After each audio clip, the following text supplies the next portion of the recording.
Nós somos o país que há mais de 10 anos mais mata pessoas travestis transexuais do planeta, sendo que 80% dos assassinatos ocorrem com requintes de crueldade. Paus enfiados nos anos, corpos esquartejados. Dificilmente uma travesti é morta com um tiro só no Brasil, dificilmente uma travesti é morta com uma facada só no Brasil. Então, pessoal, o dia 29 de janeiro é o Dia Nacional da Visibilidade Trans. E esse depoimento que vocês acabaram de ver, na verdade uma denúncia, é da hoje deputada federal, uma deputada trans, Duda Salabert. Agora, o que é transfobia? É qualquer comportamento, agressões físicas, verbais, psicológicas, que queiram coibir a expressão, a performance de pessoas transexuais e travestis. Na verdade, é um sentimento irracional, que vai muitas vezes do medo à aversão, por puro desconhecimento sobre o que é ser transgênero, o que é ser uma pessoa transgênera. Porque são pessoas iguais a quaisquer outras, que simplesmente desejam ser felizes. E como a homofobia, a transfobia também tem uma relação direta com o colonialismo. Ou seja, quando o homem branco europeu chega a essas terras, ele vai encontrar indígenas, homossexuais, transexuais. Só que a lógica binária a partir da qual a mente do colonizador opera não vai admitir essas dissidências, né, de gênero. Por quê? Então, como nós vimos no vídeo anterior sobre homofobia, inclusive eu vou deixar aqui na descrição, né, o link desse vídeo, a lógica binária europeia, ela se opera a partir de opostos, né? Então, o homem europeu chega aqui com a mente já formatada, com o pensamento formatado, para ver o mundo e para ver o que ele encontra a partir de si mesmo, ou seja, a partir da sua lógica, a partir de binarismos, de dualismos. Então ele só vai aceitar o gênero masculino, né? Sendo esta pessoa do gênero masculino confortável e identificada com o seu corpo masculino, e o gênero feminino, a mesma coisa, essa pessoa do gênero feminino sentindo-se identificada com o seu corpo também feminino. O que possa existir de possibilidade, de nuances entre esses dois opostos, vão ser totalmente reprimidas. E a ideia que vai corroborar, né, dar fundamento a essa repressão, vai ser a ideia de raça, né? Que inicialmente vai servir ao conquistador para justificar a violência colonial. Então, seguindo ainda essa lógica binária, o homem europeu vai se colocar como pertencente a uma raça superior, a raça branca, uma raça evoluída, civilizada, e tendo como oposto, né, o seu oposto, raças não brancas, raças então inferiores, raças primitivas, que como tais devem ser então educadas por esse homem branco superior, né? E essa educação, a gente sabe como é que ela acontece bem. Ela vai acontecer através, essencialmente, basicamente, da evangelização, através da Igreja Católica. Ou seja, vai ser essa igreja que vai servir, então, de base ideológica, né, para justificar a subjugação de um povo sobre o outro, de um grupo sobre o outro. Muito bem. Então, é exatamente também nessa época que todos os valores, ideias, visões de mundo, religião, costumes, hábitos vão ser considerados por esse homem branco como universais. São esses os legítimos, os que devem ser então transmitidos, os que devem ser então adotados por outras raças não brancas. E começa-se então a se gestar uma ideia de uma civilização, né, universal, né? Então, o seu Deus vai ser um Deus universal, tem que ser para todos, tem que se encaixar para todos. O seu conhecimento, os conhecimentos produzidos por esse homem branco europeu também tem que servir a todos. Seus valores, enfim, aqueles que não se encaixarem nisso vão ser excluídos. E nessas ideias de universalidade estão também a ideia de humanidade. Ou seja, quem vai ser considerado humano? Claro, quem está adequado, quem se adequar a esses parâmetros universais, né? De modo que todas as demais raças ou grupos que não se adequarem a isso não vão ser tratadas como humanos, na verdade, vão ser desumanizadas. E eu acho que não precisa até nenhum estudo, porque existem estudos, tá, gente? Eu não estou aqui para falar mal do homem europeu, da Europa, não tem nada a ver. Absolutamente. Tudo que eu tô falando aqui está baseado em estudos antropológicos, sociológicos, os quais eu volto a lembrar que eu sempre deixo aqui as referências desses estudos, tá? Aqui na descrição, certo? Então, como eu estava falando, eu acho que nem precisa de muitos estudos, apesar deles existirem. É só a gente olhar, né, mais de perto o que foi a escravidão para a gente ver de forma clara, né, essas pessoas, esses grupos que foram desumanizados, que foram bestializados, né?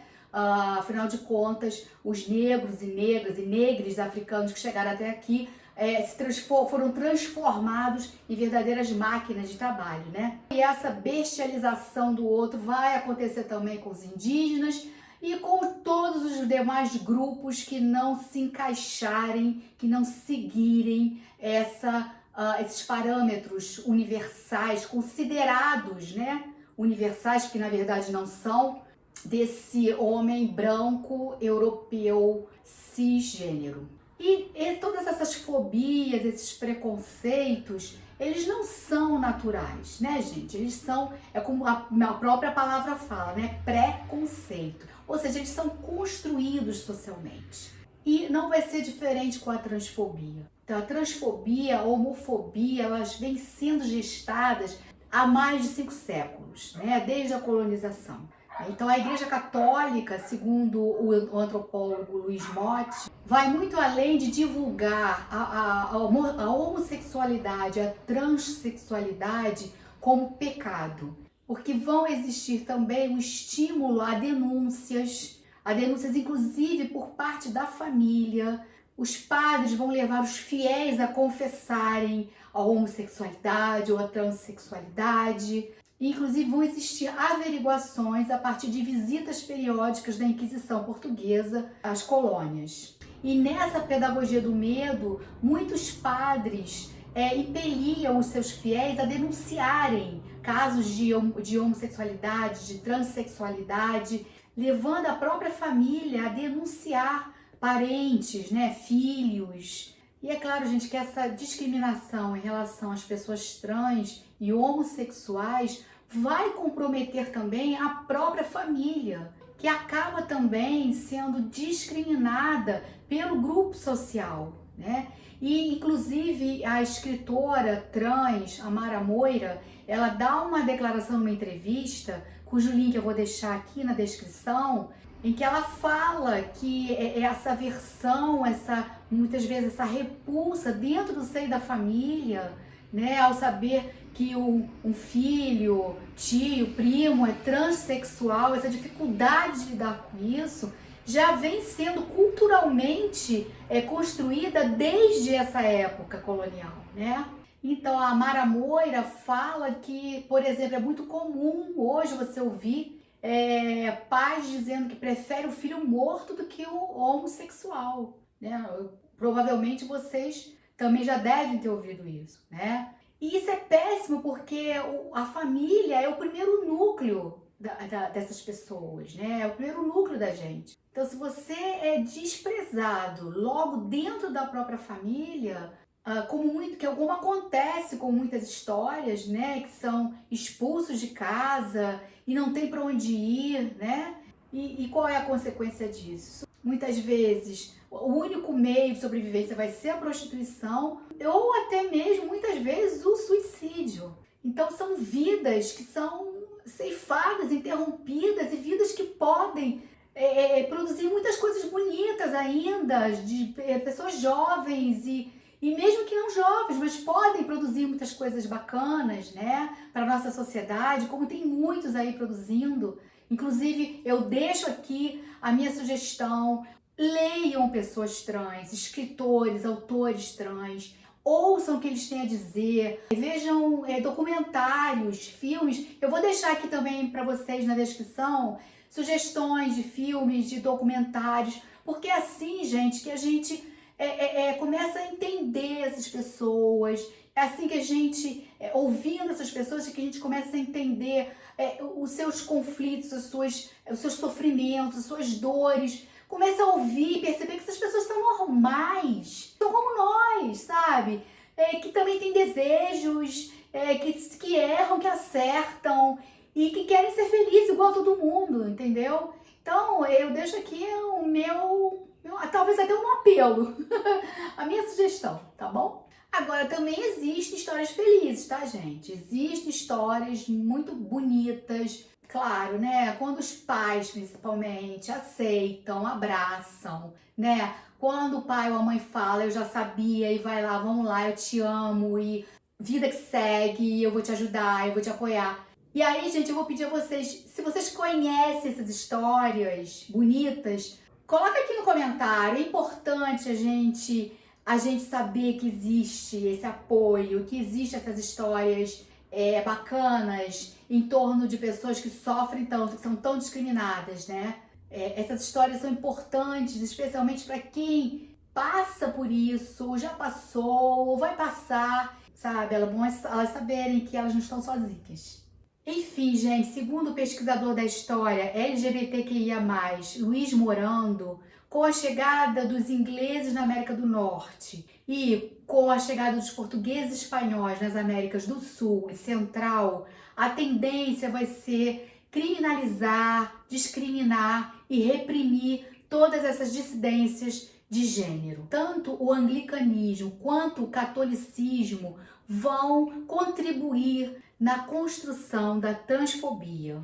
Bem, e por fim, eu só queria acrescentar que, se durante a colonização tanto a homossexualidade quanto a transexualidade vão ser classificadas como sodomia pela Igreja Católica e vão ser disseminadas como um pecado, no século XIX, quem vai assumir essa posição ideológica de discriminação e de repressão vai ser a ciência, especialmente através da medicina, porque de sodomia, tanto a homossexualidade quanto a transexualidade vão ser consideradas doenças. A transexualidade vai ser considerada uma aberração moral e psíquica, uma perversão, uma anormalidade, um desvio. Vocês sabem que no século XVIII a Europa está vivendo o iluminismo, quando então a razão, né, a ciência vira praticamente um mito ocidental, né?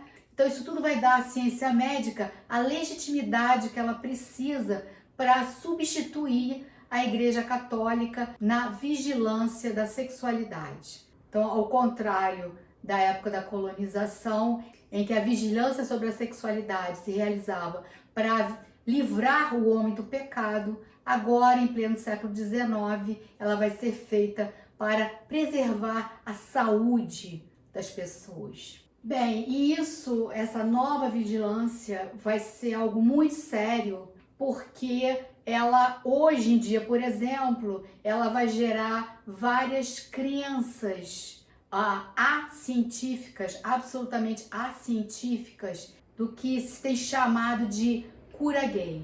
E, na verdade, esses procedimentos, esses pseudotratamentos têm tido consequências muito sérias, levando muitos transexuais e homossexuais ao suicídio. Inclusive, nós tivemos recentemente o caso da morte da influenciadora Carol Heller por ter sido submetida a um desses tratamentos, né? O que ensejou por parte da deputada federal Erika Hilton a criação de um projeto de lei que equipara essas terapias de conversão sexual a crimes de tortura. Uma iniciativa fundamental da deputada também transexual, que tem sido uma voz incansável na defesa das pessoas trans, né? Na defesa da vida dessas pessoas. E é isso, gente. Eu vou parar por aqui. Eu espero que vocês tenham gostado desse vídeo, que essas informações tenham sido importantes para vocês e que, acima de tudo, vocês deem continuidade a essas pesquisas, a esses estudos e multipliquem isso, né? Multipliquem essas iniciativas contra-coloniais, descoloniais, certo? E se vocês gostaram, não deixem de curtir, compartilhem, comentem. Nós somos uma comunidade, então vamos trocar, né? Vamos trocar informação aqui. É para isso que a comunidade existe, tá bem? E se inscrevam também, tá? É isso. Um beijão para vocês.